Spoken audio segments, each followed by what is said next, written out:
Hey guys, it's Seth and Shiloh, Fitness Friday, and we're over here at the health park. We're going to talk a little bit today about a better butt and thigh workout, and Shiloh will touch a little bit more on that. So guys, summer is very, very close, and we all want to wear those cute shorts. We want to have our legs looking good and our bottoms looking good.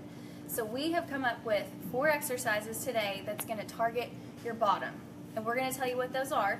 We're going to explain them a little bit, and then we're going to do them for you. So you can kind of watch us do them while we're explaining it. So the first one is the classic barbell squat.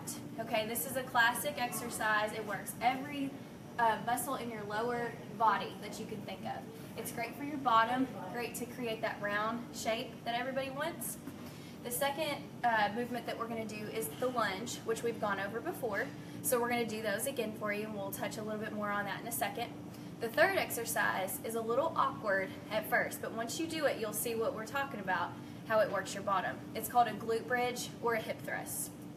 And the last exercise that we're going to do is a banded abductor movement that works the sides of your bottom. And we'll go over that here in just a second. So we're going to go ahead and get started.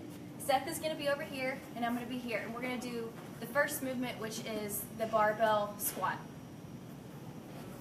And ladies, don't be afraid to add weight here. A lot of people are kind of scared for women to lift heavy weights because they think that it's going to make you bulky. It's not true. If you want that toned, round, really nice look, you want to add some weights. It has to be hard and challenging in order to change your body.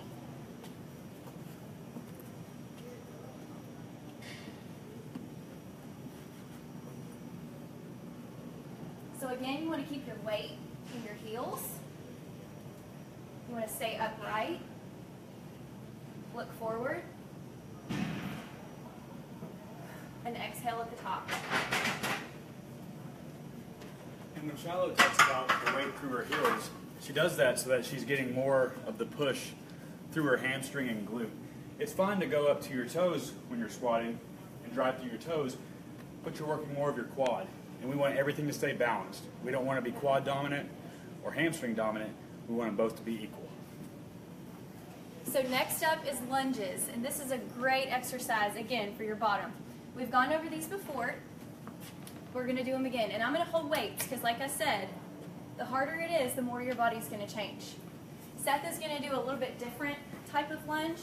They're all different types that you can do. And again, the weight is going to be in your heels. That's going to make sure that the weight that you're lifting is lifting in your glutes, in your bottom. So I'm going to turn around and face the back so you can see.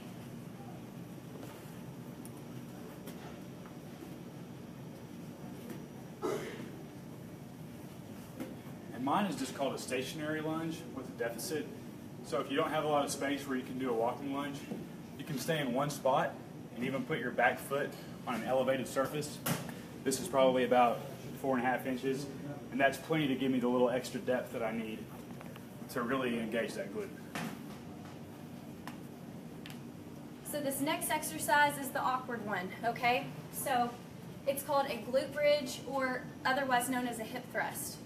Seth is going to show you what to do if you don't have a bench or something to lean on. And I'm going to show you a little bit more challenging way. All I have is just a little box here or a bench. You can use a bench. You're going to put your back on it, sit up straight, press through your heels, and raise. Raise your hips. And if you want to make it more challenging, if that's too easy, you can grab a weight and do the same thing. Just hold it here. You can kind of steady it with your hands and just press up. And when you get to the top, you can squeeze your glutes together, and if you put your hands behind your legs, you'll actually feel the swoop of your hamstring from behind your knee all the way into your lower back. So thrust and squeeze. All right. So this last one, you will need a band. We do have some at the health park. These are ours, so we're going to put these on.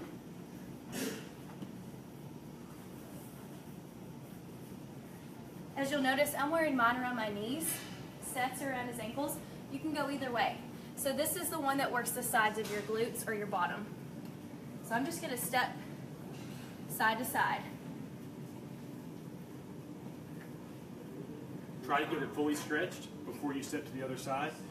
This will create the resistance that you need to make gains in your hip thrusters and your flexors.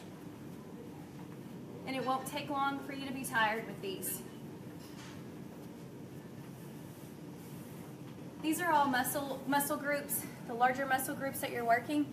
So you're going to get fatigued faster, but you're going to also see results fast too. Thanks for tuning in. We'll be back at the Health Park next Friday to touch on the second half of this workout. We look forward to seeing you. Have a great weekend.